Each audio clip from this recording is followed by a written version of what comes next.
The air in the dining room didn't just cool, it crystallized into a jagged, suffocating frost the moment my sister-in-law, Sarah, lunged. It wasn't a heat-of-the-moment accident. It was a sharp, stinging crack that echoed off the porcelain plates, a cold, calculated palm delivered directly across my 7-year-old daughter's cheek. "Keep your mouth shut when adults are talking, you little brat," Sarah hissed, her eyes gleaming with a terrifying, righteous fire. "Since your mother is too weak to teach you respect, I'll do it for her." For a heartbeat, time became a physical weight. My daughter's gasp was the only sound in the room, her small hand flying to the crimson welt blooming on her skin. In that singular, silent pulse, something inside me didn't just snap, it evolved.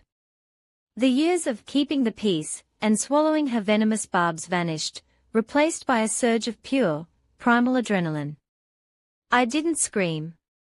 I didn't cry. I moved with a predatory stillness that froze the breath in Sarah's throat. She thought she was establishing dominance. She didn't realize she had just triggered the explosive start of a long overdue reckoning. The volcano was no longer dormant. This wasn't a spontaneous spark. It was the inevitable eruption of a decade-old fire. For 10 years, Sarah had meticulously crafted her role as the family's moral architect, a self-appointed judge who used etiquette as a cloak for psychological warfare. To the in-laws, she was the sophisticated pillar of strength, but to me, she was a relentless predator. She operated in the shadows of polite conversation, using subtle, cutting remarks about my career to paint me as distracted, and insidious jabs at my parenting to frame me as incapable. I had treated her toxicity like a storm to be weathered, mistakenly believing that my silence was a shield. It wasn't. To a manipulator like Sarah, silence is nothing more than a green light, an invitation to escalate. She viewed my daughter's very existence as a threat to her throne, testing boundaries by whispering venomous lies to my husband about my unstable temperament. While I was playing the long game of endurance, she was weaving a web of domestic sabotage. She mistook my patience for weakness, never realizing that while I was keeping the peace, I was also keeping a ledger. Every sneer and every whispered threat was being archived for the day the facade would finally fall. The silence that followed her strike was a physical weight, but I broke it with the speed of a falling guillotine. Smack! The sound of my hand connecting with Sarah's cheek was a thunderclap that shattered her sense of invincibility. She stumbled back, clutching her face, her eyes wide with a shock that quickly curdled into a screech of manufactured outrage. She opened her mouth to rally the room, to play the victim she had rehearsed for years, but I didn't give her the air to breathe.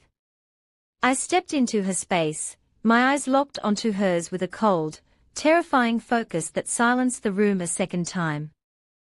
Smack! The second slap was harder, a deliberate punctuation mark at the end of her reign. "Don't you ever lay a hand on my child again," I said, my voice a low, lethal whisper that carried more power than any scream. Sarah looked around, her mask of the perfect woman slipping to reveal a terrified, cornered animal. She realized in that moment that the power dynamic had shifted irrevocably. This wasn't just a physical exchange, it was the psychological demolition of her authority. The family sat frozen, watching as the woman they feared was reduced to a trembling mess by the person she had spent a decade trying to break. But I was already 2 steps ahead of her frantic theatrics.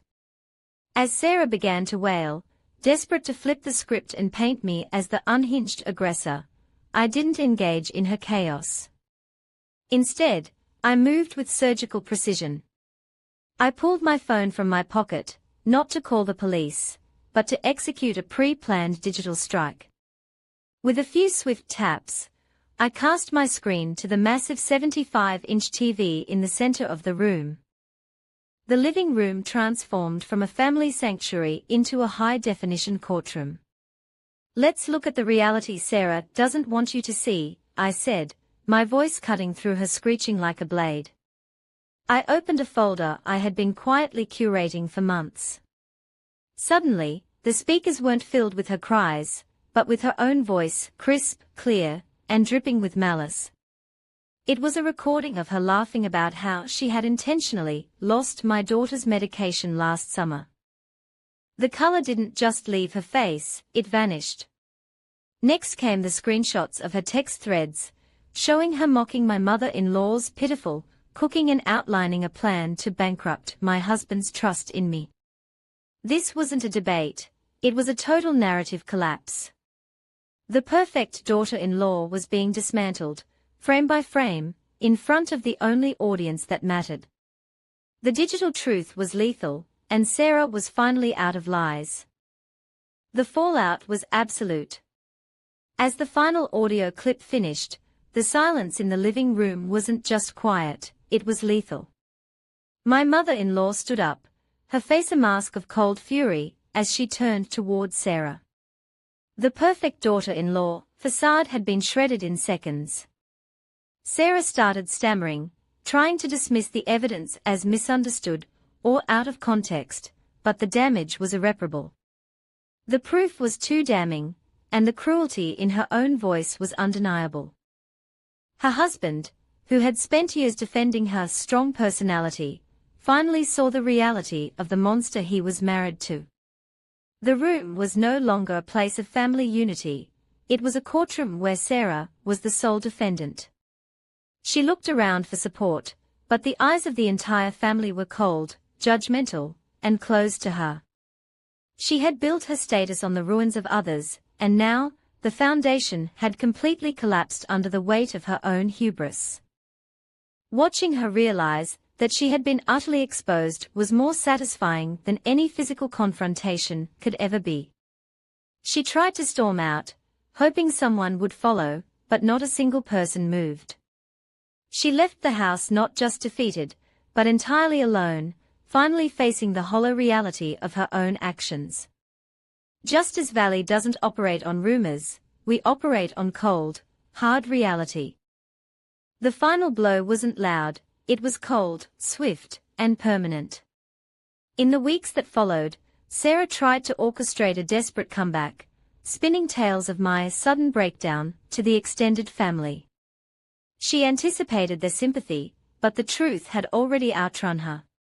I had ensured that the evidence package, the audio, the texts, the undeniable reality of her character, was delivered to every influential member of our circle. By the time she picked up the phone to spin her narrative, she found herself blocked, ignored, and effectively excommunicated. She didn't just lose her reputation, she lost her seat at the table. When the next major family gathering occurred, she wasn't just uninvited, she was never even mentioned. It was as if she had been erased from the family history she worked so hard to manipulate. I saw her months later at a grocery store. She looked older, tired, and remarkably small compared to the giant ego she once carried.